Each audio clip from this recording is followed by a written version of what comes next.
for the weekend, but it was beautiful today, that's for sure. So that was good. Yeah. Yeah, so really looking forward to that. I guess before we dive into Midnight Ride chapters 10 to 18, you said you have a bunch of projects going on and so many things going on. You want to just let us know a little bit about what Ben's been up to the past week or so? Sure, sure. So first of all, my oligarch book is still, basically it's in the news all the time because it's all about the oligarchs and the sanctions going on and things like that. So I've been doing a lot of interviews around that, and I did something for NBC Boston. I think that'll air. I don't know if it's going to air tonight or tomorrow night. I don't know when it will air, but on the local news. And then I actually talked to George Stephanopoulos' people, and they're doing a big documentary for Hulu about Russian oligarchs. So I believe I'm going to be their oligarch expert on that show, which is cool because they'll also cross promote it on Good Morning America. So I think that's not going to air for like a month or two, but it's cool. And then the Antisocial Network movie, we're very close to signing our big director. But if you might have seen in the news today, Amazon bought MGM and finalized their deal today. So now the movie is both an MGM picture and an Amazon picture, which is exciting and cool. So it's really neat. We're gonna still planning on a theatrical release of the movie, but it will probably be one of those things where they also then release it on Amazon streaming, because Amazon now owns all of the MGM library, um, which is really interesting. So it's going to be a neat synergy between the streamer and the theater company. So Netflix is the competitor now, directly, not just of the movie, but of the streaming part of the movie. So it's going to be really neat, and we're hopefully going to be able to close our deal with our director. We were supposed to close it last week, but then this Amazon MGM deal, I think, just complicates the contract side of it. So yeah, hopefully we'll be able to announce a director and start casting really soon, which would be great. Also for the BeNFT, obviously, because the Rockets are a direct relationship with that movie. So when that movie gets moving, it's going to be really wonderful for our Genesis token. And yeah, so that's that project and that project. And then Midnight Ride, we're setting up our New York leg of the book tour.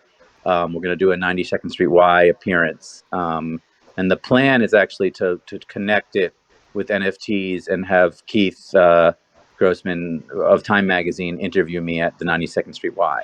So that will be a really, really cool event. And we're just trying to choose the date. So I've been talking to the 96 Drives all on board. So we're just going to find a date that works for all of our schedules in March. And that'll not March. I think it'll be April. But yeah, so that's cool. So hopefully we can pull that together.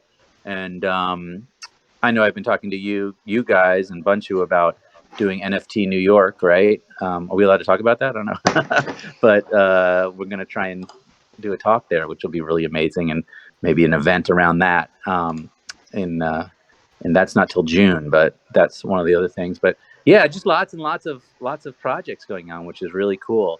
And yeah, so it all continues forward. But this is today is the actual anniversary of the robbery of the Gardner Museum. So that is pretty interesting. The timing here, being St. Patrick's Day. Midnight tonight is when the robbers broke in, which we can talk about a little more if we want, but that's everything that's going on right now. Yeah, that's awesome. I knew that the first question that I think Power Broker, you might be the one who's asked a few times over the past week, like, so when is Ben going to tell us who this director is? Because I know that's been top of mind. Because I Ben, know. you You know teased that us last week about that pretty Well, hard. so the studio is very, like, they are so secretive before contracts are signed, because you never know if something at the last minute, and then you're not using that director, and then whoever's next doesn't want to know that there was another director. So you can't I can't announce anything until all the contracts are signed, unfortunately. Yeah, and that makes sense for sure. And I guess the breaking news to me is I hadn't seen the MGM being acquired by Amazon, so that's interesting as well. Oh yeah, it's like an $8 billion deal, and now Amazon can immediately put everything in the MGM library onto Amazon Prime. And that's a huge library. We're talking James Bond, we're talking tons of huge franchise projects. And, The Antisocial Network was a very big movie for MGM. So I assume it will be a priority project for Amazon too. But now there's a whole new group of executives that get to weigh in on things. So we'll see. We'll see what direction that takes it. But it's pretty intriguing. I think it'll be the first movie made by MGM Amazon. But we'll see. We'll see. Hopefully, we'll get some sort of clarity within the next couple of days. And I mean, I'm not going to say that seems like really good news for the future of our NFT project, but I would say, having a connection to the new MGM Amazon would probably be pretty good news for everybody on board with the BeNFTs, huh? Yeah, I think it will be. I think it will be enormous, and just also gives a full, going forward with the NFT movie. It gives us a great home for it. So it could be very, very interesting. But I'll know more as I hear from the producers and Mike DeLuca. So Mike DeLuca is the head of MGM, and he's the one who also made The Social Network. And now he is going to be working of Amazon. So it's really cool. I mean, Amazon has such reach and such deep pockets to do something like this. So it would be really neat if it came out in theaters and then on streaming. It would be really great for everybody. So yes, I think it's going to be a really great thing. Awesome. And so we did have one question pop up. So, do you have a favorite Boston-based movie? So, Good Will Hunting, The Departed, The Town, something like that. Wow. Yeah, there's so many good Boston-based movies, and so just not counting my own, 21 and The Social Network, I would say, The Departed is an awesome movie. The Town was great. The Town was real gritty. I actually went to the premiere of that movie. We did the premiere at Fenway. They did it, and so I was there. The author of the book, and his name escapes me now, but he and I had done a bunch of events together. So I had become friends with him. So he had invited me, and I went to the premiere for that. So that was a great Boston-based movie. What else? The Dennis Lehane projects. Yeah, I'm trying to think. There's so many great Boston movies, but The Departed is probably the best of them, unless I'm forgetting one. You know, 21 was such for me, obviously the coolest one because we had so much fun making that movie, and we were all over Boston making it, and that was the first movie to be made. So there was a big vote to have Boston become like a film town, and it was all these tax credits. And 21 was the movie that was the first one made under those new tax credits, and that sort of broke ground and led the way to all these other movies. But yeah, I don't know. I'm trying to think if I'm forgetting any of the good ones. Good Will Hunting's a great movie, obviously. I mean, Yeah. I think The Departed is like fairly obviously the choice. I'm biased as well from that standpoint, but the one that's new to me that I didn't even know was filmed in Boston. I don't know if you've seen it. It's streaming now, but Free Guy is one that it's Oh filmed God, all Free around. Guy's so good. That's such a great movie. It's I funny. I was don't think of it as a Boston movie because I don't think it's clear that it's Boston. But it was shot in Boston. But can Yeah, you I tell that loved it. it's Boston when you watch that movie? Oh I don't yes, remember. absolutely. It's well, if you're from Boston and like you've worked Right. downtown forever, like I have, then like as it's going around, it doesn't have any like notable stuff that you'd be like, oh, like that's like the Hancock Tower or anything. But it's like as they're shooting it downtown all around PO Square, I'm like, yep, like I know exactly where they are. And then every time they pan to the city, it's like that for me was really cool. So it actually, that segues into one of the questions that I had about Midnight Ride. And so again, we're talking between 10 and 18 right now, which is really like the build up phase of the book itself. So it really is focused on kind of, Haley and Nick have gotten kind of like their first clue, I would say. And one of the scenes is really it's in Boston. You're talking about kind of the domes, and I guess where are they at the Christian Science Center during that portion of the book, or are they over by MIT already? Um, so are you talking about the scene where she takes him to her office, basically, or where she's been? Yes. So that's over at MIT. So MIT has a great dome, sort of in the central building of MIT, and where the Infinite Corridor runs basically from the Great Dome through the whole campus. So that's not the Christian Science Monitor. It's the dome of the big MIT building. So if you walk down Mass Ave and you're going down towards Central Square, you will pass the dome building on your right. Got it. So And that is it. that's And my bias of Boston, is where I'm always yeah, used to Mass Ave T stop being right there, and I'm like, oh, you get off, and yeah, you see the giant dome from the Christian Science Center, and then next time, right, like right. 2 seconds later, I was like, they're now at MIT. I was like, I definitely got off on the wrong No, T no, no. stop in my Different. mind. Yeah. So it's funny. My office, pre-COVID, was in the Prudential area. There's like 3 buildings there, and I had a view across the river to the dome of MIT. So I basically look at it as I write every day. But if you've ever walked through MIT, you really should go look at the Infinite Corridor, and that's something I describe in the book. But it's really wild. It's like the longest corridor. It runs, I forget how long, but I said in the book, but from one side of MIT to the other, basically across the whole city. And there's a certain moment once a year where the sun aligns, and you can see the sun stream down the entire corridor. So it's this really interesting architecture, and it just goes on and on forever. But it turns out there really are multiple levels. All of that is true. And where I placed Haley's, where she's been living, her lair, basically, that's all real. Like, I've been down there. And what's really interesting about MIT is, they worked on the nuclear bomb there. They worked on radar there. You can go down and there are labs 5 stories underground, down below the Infinite Corridor, that have been in disuse for 30 years, 40 years, that had Defense Department contracts. You'll pass doors that have they're like giant lead doors, and you have no idea what was going on behind that door, 50 years ago. It's really interesting. And there is a tunnel network that actually goes all over the city, that you can get from Harvard to MIT into Boston under the river, all through these underground tunnels.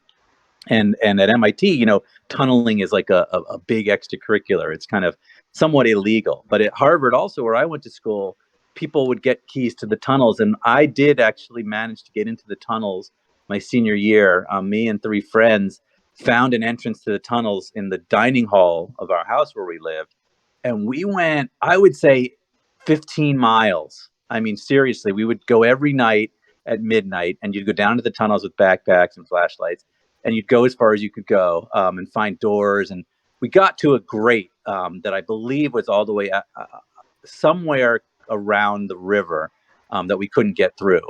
but it's really crazy down there. Every now and then you'd see a security guard, and you just have to start running.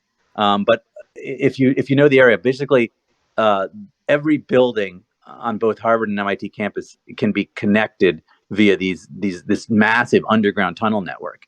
It's really interesting. And yeah, one of the class rings from MIT had like a picture of the tunnels on it. So lots of different people know about the tunnels. Yeah. But yeah, and that's what I was going to ask. So I guess when doing your research, and not necessarily being able to do your research for this book, you're familiar with it because you lived in the tunnels for, it sounds like, for half a year at this point. I did spend a lot of time tunneling. Yes, it was really, really fun. But this book, because of the pandemic, I wanted to make sure I wrote a book set in places that I knew very well. So yeah, everywhere that I needed to go, I'd already been many times. So yeah, so when she takes Nick into MIT, it's all places that I've been, and settings that I've already written about before, or investigated to write about before. And if you go all the way back to Bringing Down the House, the main character, Jeff Ma, is basically wandering the same infinite corridor and seeing posters that say, "Do you want to play blackjack, or do you want to learn how to play blackjack?" And that's where he saw posters for the first time on a bulletin board in the infinite corridor. Awesome. And so I guess, one of the questions we have here, so like when going through your character development, we talked about how you'd introduced the characters last time. And then I guess, like, now where are you going with them as far as like the middle of it in order to set you up for an ending? Yeah, I mean, it's really interesting when you do a book like this. Is the characters really, really well before you're sitting down to write them. I mean, you definitely, but you want to figure out how to get that information across. A character like Haley, who I know very intimate. I mean, I know everything about her going back years and years and years. But you've only seen her a little bit so far at this point in the book, and so a lot of her secrets get revealed and the scene that takes place in MIT in the Infinite Corridor, um, a lot of that, was developed after I wrote the original thing for the Globe, and then went back and re-added stuff that I knew that hadn't been able to get into the Globe piece. So it's really intriguing, because I got to fill out the book, so I got to add some stuff from her background in that I hadn't already put in. But yeah, and then it leads to the Bunker Hill Monument scene. Is that in those chapters that we're talking about? I can't remember. I got to look at the book and see how far you guys have gotten. I don't think we've made it quite there yet. Oh, okay. I can't talk about that then. What chapter did we get to? I'm going to look at the book right now. Chapter 18. Chapter 18. All right. So it really is right up to the lair portion. So we've just gotten into the tunnels, and we're finding out that Haley might not live where everybody thinks she does. Right. But you've gotten, chapter 17, you've gone through where I've got some of the imagery, the Egyptian hieroglyphics are in there, and the going back to, chemistry and a little bit into things beyond that. And I guess it ends right with that picture, right? We've got that image on page 142. I don't know if you guys remember, but there's an image of some sort of tower thing, right?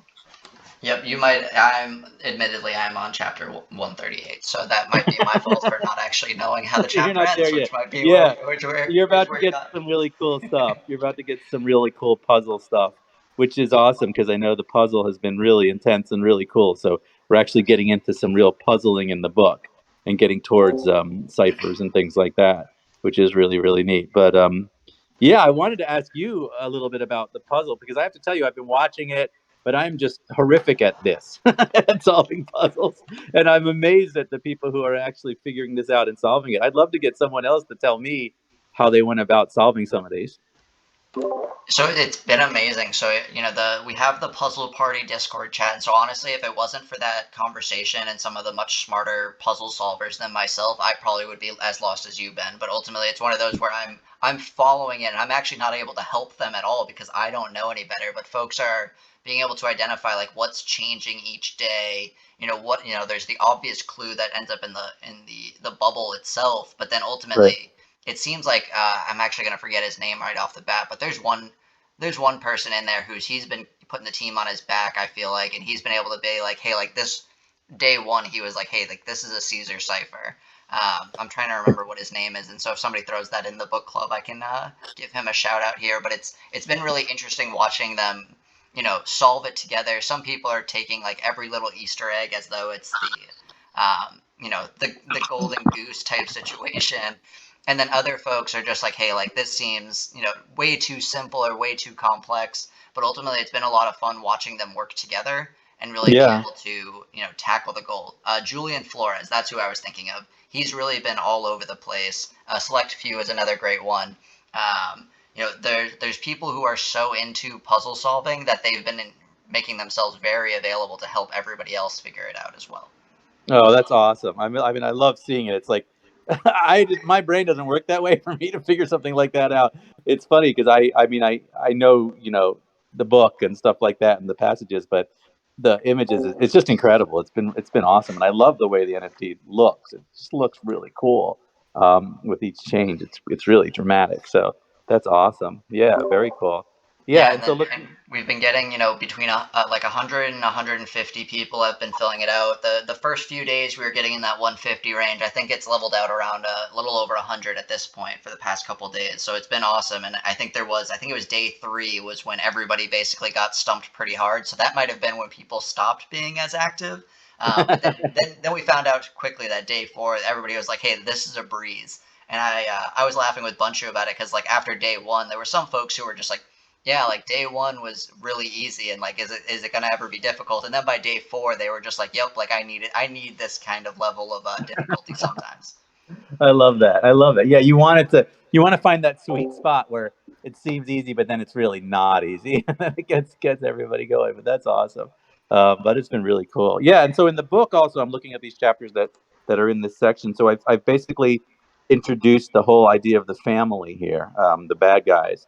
I don't get too far into it yet, but we know that something big is going on in the background of the bad guys. and that they've been around for a while. So I've kind of introduced some of the killer characters, and the gardener theft. I mean, we go pretty deep into the standard history of what actually happened that night, and we have Zach, our FBI agent, describing the main sort of suspects, Bobby Donati, and a partner who probably are the ones who pulled off the heist, um, which is which is cool. So yeah.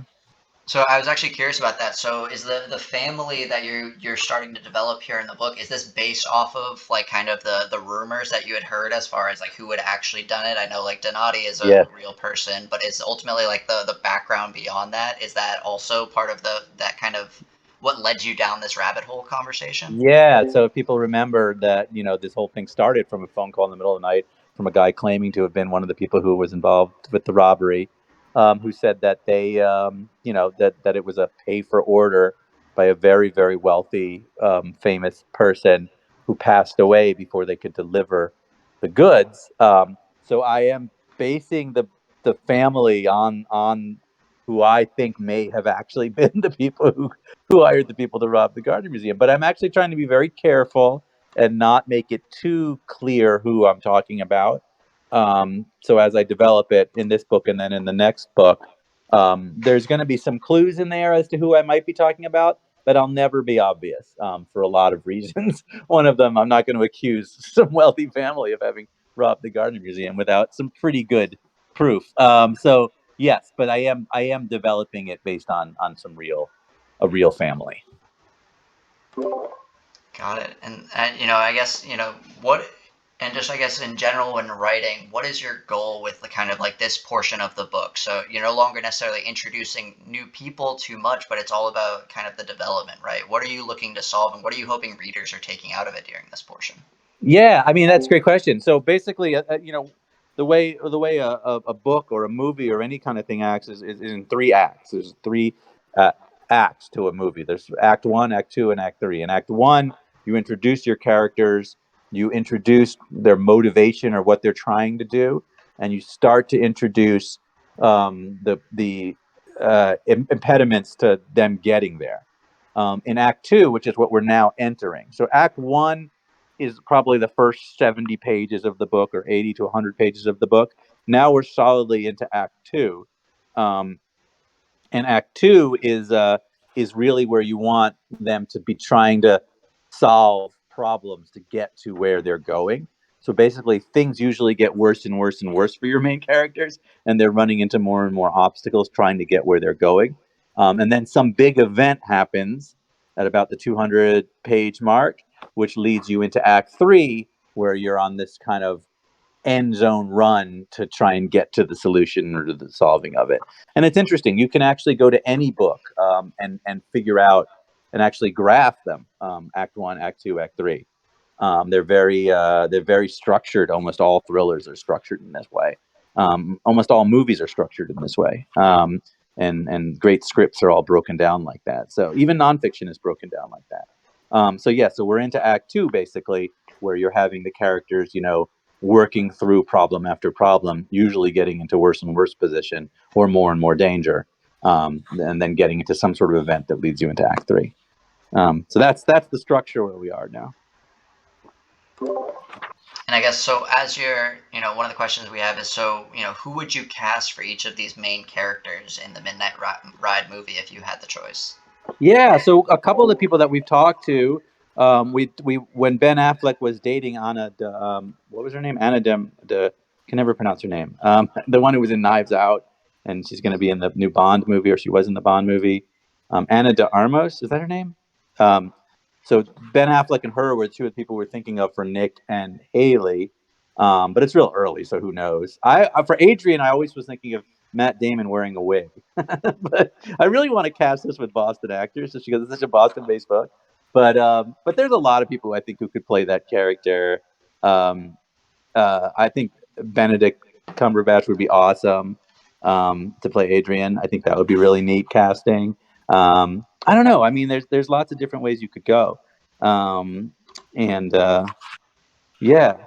I don't know. I love to hear what people think of how we should cast this.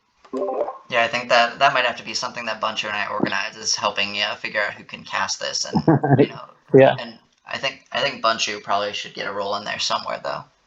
Yeah, absolutely, absolutely. He could definitely be part of the family. He's very mysterious. He's one of the guys just in that entry scene that the only role they have is that they're dead because they stole the art from them. Right, right, right. But so then kind of going off that, and Power Broker has a question as far as like when you're writing these books, do you typically do it with like a specific actor or potentially a director in mind that you're going for a role? We've heard you talk before about how you're writing it to become a movie, but what about a specific actor or a specific director that you want to do it? Yeah, that's a great question, actually. So, early in my career, I definitely did that. I used to write books and really be picturing specific actors in mind. And then there were times when I would get to meet, the actors, and and the problem with that is that you get so in love with the character being that particular actor, but when you make a movie, you have so little control over any of that. And then it doesn't go in the direction you want it to go. And there's actually a famous story of Anne Rice who wrote Interview with the Vampire, and she hated that Tom Cruise was in the movie. And then the movie, of course, was great. I think it's an awesome movie. And she later on finally retracted all these horrible things she said about the casting of her movie. But for the most part, nowadays when I write it, I definitely don't think about it that way. I will say when I wrote Bitcoin Billionaires, it was hard not to imagine Army Hammer as the twins. Um, and now, of course, Army Hammer would probably not be any studio's first choice at the moment. But yeah, there are some characters that really indelibly seem like someone in particular, and you think that would be perfect casting, and you do think that way. Yeah, I've had lots of casting meetings, where you meet actors and you really want them to be in it, and then it just it doesn't always work out. I have lots of stories like, God, I got to meet Robert Pattinson once for my book Sex on the Moon, if any of you read that book. And yeah, I remember I went to Hollywood and I met with him in this little office, and my wife was so jealous because like this was like right after Twilight, and he was like, and he's a really good looking dude, but he tries to dumb it down. Like he wears a hat over, he tries not to look like who he is. And I remember meeting with him, and the book, it's a caper, it's an adventure con man story about a guy who robbed NASA, but it's also a romance. So we're talking, and we were talking about, oh yeah, it's a romance. And he goes, I absolutely will not do another romance. He's like basically was like, no, there can be no romance, or I won't do it. And it was funny, but I would have cast him in 2 seconds if he'd wanted to. So yeah, you do have meetings with actors often, and they're never exactly what you were picturing in terms of when you write the book. But so for a book like this, I certainly wasn't picturing any specific actors as I wrote it.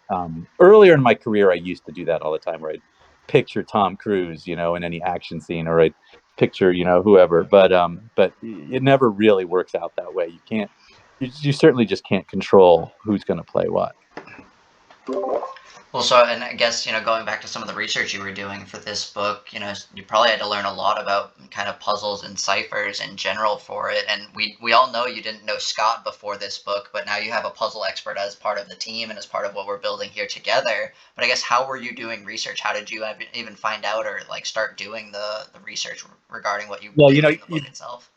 yeah, you bring up a great point. Now I would love to reach out to Scott because I'm writing the sequel now, and he's so good at this. I mean, he's so far beyond where I am. I'm a dilettante in terms of like puzzles and things like that. What I did with this book was I knew beforehand as I was writing it like what the central sort of thing is, like what we're leading towards, which I'm not going to get into yet because we're getting there, and then sort of raveling it or unraveling it through the book.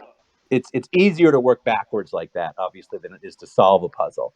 And you take a lot of time and you go through it and you're like, oh, with this doesn't work, and I'm going to change that, and you kind of weave it into earlier chapters as you go along. But yeah, I mean, I have help sometimes with that. My father is a scientist. He's a really brilliant, guy who holds 150 patents for all sorts of things, including ultrasound and holograms, and he's retired now. But I would basically ask him a lot of questions, and he would definitely help me out in terms of figuring out a lot of this stuff. And in terms of like the historical stuff, which we haven't, in the book where you guys are or where we are now, we haven't quite gotten to some of it yet. But as we get into sort of the Bunker Hill Monument and other stuff, it's a little bit more stuff that leads to, it has puzzle elements to it. That stuff is just, it's a mix of sort of historical research and invention. And I don't know. I love the Da Vinci Code. I love the way he did that. It's a simple book in some ways, the Da Vinci Code, and his writing isn't necessarily like uh, utterly sophisticated writing. But what I love that he was able to do was take things that you could really go and look at in a museum and then add to it just enough that makes you weirded out. And that's kind of what I wanted to do here. And as we get towards the end of the book, you'll see what I'm talking about a little bit more. But all of the elements are all real here. Like what was stolen from the museum really is we haven't gotten there yet, but is what I'm saying it is, and was made when I said it was made by the guy I said it made it for the reasons that I said, basically. If that makes any sense. And so all of the stuff, for instance, with Charles, before he gets offed with the frog poison, um, about about about Paul Revere. I mean, that's all real. I'm not making stuff up there. About the fact that the trunk, for instance, John Hancock's trunk, like that's real, and that really is in a museum, and there really was a time capsule that was found in the base of the state house with certain things in it, and all of this stuff is all real stuff. It's just the connections that you play with a little bit. And so I guess taking that a step further, so the actual artifacts themselves are real, but I guess like is there like academic speculation to there being some like potentially like a huge treasure or something that could be found throughout all of this, or is that where you kind of take it from what it is historically and you weave that into the storybook itself? Well, yeah, I mean, yes and no. I think there's a lot of questions still about certain things. So you know, yes and no. It's not like, well, I don't want to give away the end of the book, but it's not like necessarily there is this treasure at the end. But the book is about a missing treasure. I mean, if you think about the gardener's theft, there really is a missing treasure there. So yes and no. But some elements are fiction and some elements are not, and I want to leave it up in the air how much of it is fiction and how much of it isn't. Well, we have at least one vote to get you a key to the city, so that way you can do as much tunneling as you want. Yeah, yeah. And so then I guess one question going back. So what is the weirdest patent that your dad owns? Yeah, my dad owns a lot of weird patents. So when I was a kid, him and a group of scientists worked at RCA in New Jersey. This is way back, sort of a long time ago, and it was basically a bunch of young men scientists who would just do experiments. And our basement was the place that they would all meet. And so I remember one time I went down into the basement, and there was this giant fish tank sitting in the basement. And in the middle of the fish tank was one of the first holograms ever made, and it was a hologram of a naked woman dancing in this glass fish tank. And I remember my mom got really mad at my dad and said our kids couldn't go downstairs anymore. And then my dad actually worked on ultrasound, and he had made a handheld ultrasound unit, which looked kind of like an iron, basically. And it's what they use now on pregnant women. It's this little handheld thing. But at the time, it was brand new technology, and he wanted to try it out on my little brother. And my mom wouldn't let him, so he tried it on my hamster. And it worked. You put it against the hamster, then on the little TV, you could see the insides, the heart beating inside the hamster. So it was really the first sort of use of the ultrasound. I have lots and lots of stories. My dad is an impressive person, and he worked for RCA, and his boss had made the very first color television, and there were only 8 of them. They had made it. It was all these wires and stuff like that, So it looked like garbage, but the boss gifted it to my dad. My dad took it home and put it in our garage, and forgot about it. And years later, my mom, thinking it was just trash, threw it out. And it was one of the 8 only in existence first color televisions. So it would have been worth an enormous amount of money, and he never let her live that down. So yeah, my dad was he's just one of those guys who's just on another level in terms of what he could do. But he worked in sound a lot, so ultrasound, but also sound waves. He worked on a project where they were gonna put advertising in roads. So as you drove over a road, you know how your tires can vibrate and you hear it, right? Well, it turns out that you can actually embed language. So they had a track at RCA, and you drive over it, and it would talk to you. Your car would vibrate, and throughout the car, you would hear, drink Coca-Cola, drink Coca-Cola, like over and over again. And in the end, they never used it because it's invasive. You can't turn it off because it goes through your tires. But so that ended up helping this book out a lot, because as you get deeper, well, I don't want to give anything away, but let's just say it became very important to my research. But he is an expert on that sort of stuff, and light and sound and stuff like that. But yeah, there were all sorts of, I can't remember all the crazy experiments. Another fun story is, if you ever did Cub Scouts, Boy Scouts, there's that Pinewood Derby thing where you make those little cars and they go down the track. But where I grew up, all the dads were scientists at this lab. So it ended up being a competition between all the dads who would go into the lab at night and get these ridiculous chemicals, and you were supposed to fill it with lead, but they would fill it with this really heavy metals. And these cars were so souped up. I remember the cars would just fly right off the end. They'd be going at these ridiculous speeds, all the graphite and everything like that, because these dads were all these engineers who were just competing with each other to make the best Pinewood Derby. So it was an interesting childhood. That's awesome. I think we might have to get and of course you'll have to clear this with your parents, but we might have to get a Ben story time about your parents at some point, and some of these stories that it sounds like they were creating these stories for you before you were even potentially writing them. Yeah, I mean, I've almost written a book about. I pitched a television show about my dad and his friends once. I forget who, and almost got it off the ground. But there's lots and lots of stories. It was a really weird time because these were all engineers who came out of Brooklyn, New York, all from very poor backgrounds. My dad was so poor that rats. He'd tell me stories of sleeping in a bed and a rat would be in the bed with him. That kind of poor. And they moved to New Jersey and all worked for RCA Labs, and they would get paid $100 per patent. That's it.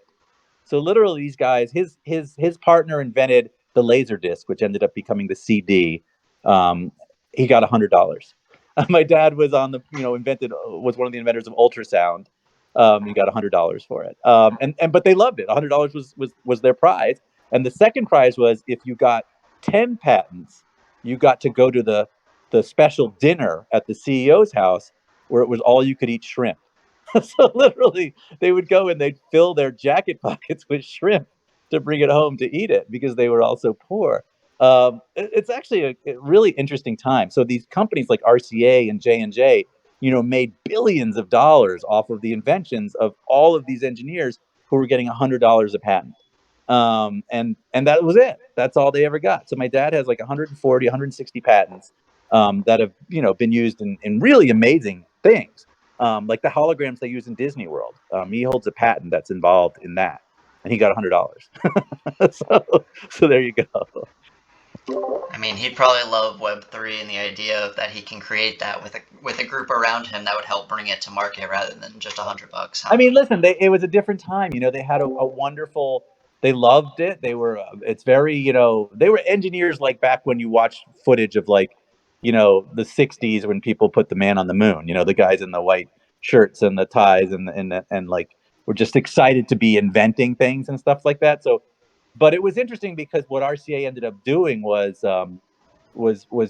they wouldn't let you then go start your own company, because if you started your own company, they would claim any of your ideas were something you worked at when you were at RCA, and they would come down hard on you with all these lawyers and stuff. So it was a very difficult.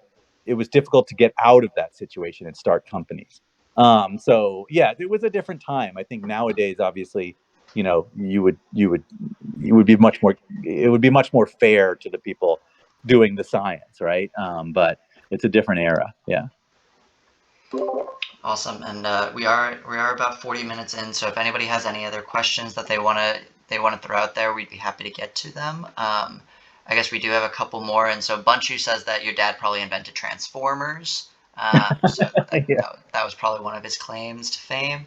Yeah. And then we have another question regarding like specific lines in the book. Are there any lines that you were particularly enjoyed? Power Broker here says, one he sticks out to him was your father robbed Paul Revere's house, and Nick replies, not the whole house, just a basement library. Yeah, that's a good one. Somebody on Twitter the other day pointed out one of my favorite lines in the book, that I was really hoping when I wrote it, I was like, I wonder if anyone's going to notice this line. And I gotta find it. It was on Twitter. Let me give you 2 seconds to find it. It was in the scene where Adrian is in the bar, is describing Charles, and he uses the line. Oh God, hold on 1 second. It's such a good line. Every now and then you do write a line, and you're like, okay, that's a pretty good line. Let me just find it. Hold on a second. Hold on 1 second.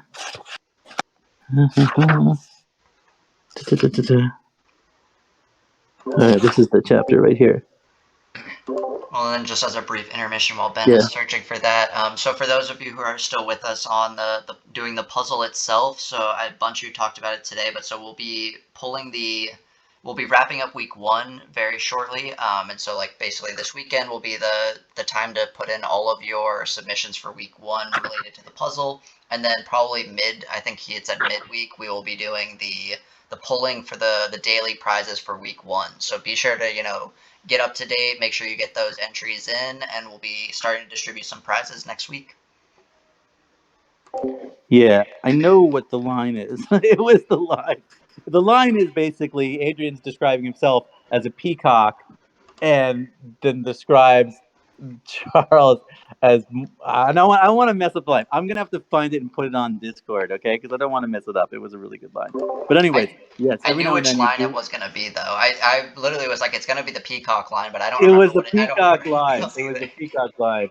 By the way, there's another line in the book that when I wrote this for the Boston Globe, they had to cut the line because it was a family newspaper. Um, but I got to put it back in to this book, so I won't read it now. But it's on the first paragraph of when Charles wakes up after his one night stand, and it was a line that they ended up cutting from the Globe because it was too racy, but I ended up putting it back into this book. Well, as I guess we kind of wrap up here, Ben. I guess what are some things that you have, that we should be looking forward to as we get to the end, without giving anything away? And you want to just give us a little teaser from that standpoint? Yeah, I mean, the book gets crazy. Some of you probably finished it, but it definitely goes in a pretty wild direction. It gets more and more intense. I think we get closer and closer to an ending that's still somewhat of a cliffhanger. And as I'm working on the new book right now, it really is going to, pilot us into the next book, which is going to be really interesting and intriguing and cool and much more sort of explanatory, I think. But yeah, I think there's a lot going on, and hopefully people will really enjoy where it goes. Yeah, awesome. Well, unless anybody has any final questions, I think we'll be able to wrap here. Ben, this was awesome as always. I really appreciate it, and we had a lot of great interaction from the group. So appreciate all of you as well, and this was a lot of fun. Great, awesome guys. It was awesome talking to you. I'll be watching as everyone continues to finish the puzzle, which is really neat. I hope people enjoy the prizes, and I think we've got some great stuff. And everyone look forward to drop 2 of the BeNFT. It's we've seen a little bit of the artwork, and it's just spectacular. I think it's going to be really interesting because it's going to be a much more limited supply, but also artwork that people are going to really want, even separate from the fact that it's the only way to get to the screenplay portion. So I think it's going to be a really interesting drop from a lot of perspectives, and I can't wait for it. And we're actually not that far away. It's a few weeks away. So, anyways, I hope people enjoy the rest of the Midnight Ride. tell your friends about it. And it's a blast. I'm writing the new one, so I'll be reaching out to Scott to give me some good puzzle stuff for the new book. Awesome. And, kind of going off that, so for everybody on this, we are planning on putting something together with Man Over Mars, who is our artist for the first drop, the second drop, Midnight Ride. He's been involved the whole way. We are going to put something together with him to get some teasers going for you guys one evening or one day to, have him show off kind of his, what went into building the first drop, what he's doing for the current drop as well, and just kind of getting a look behind the hood of like who he is and how he creates. With that being said, Ben, I think what we might have to do with one of these upcoming events is we might have to give everybody, a little bit of open mic so that way you can talk to all of them and not just me. It might get a little Yeah, I would crazy, but it love might be that. fun. Yeah, I did a Zoom thing the other day where everyone just had an open mic, and it was really, really cool. I mean, I don't know if we can do something like that here, or even do a Zoom call with a bunch of people. Yeah, Um, I think we did that one time and it worked out pretty well. I will say that, but that was also the time that Adam joined and basically just like I think showed his like he was on camera at first and then he also was just like talking to somebody else during it, if you remember that one. But and that's that's where always good. That's always good. That's what I like about Zoom.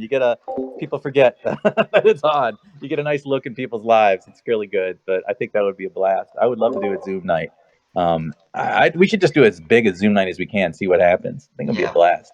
Yeah, for sure. Yeah, Awesome. Well, thank you very much everybody and we'll chat soon.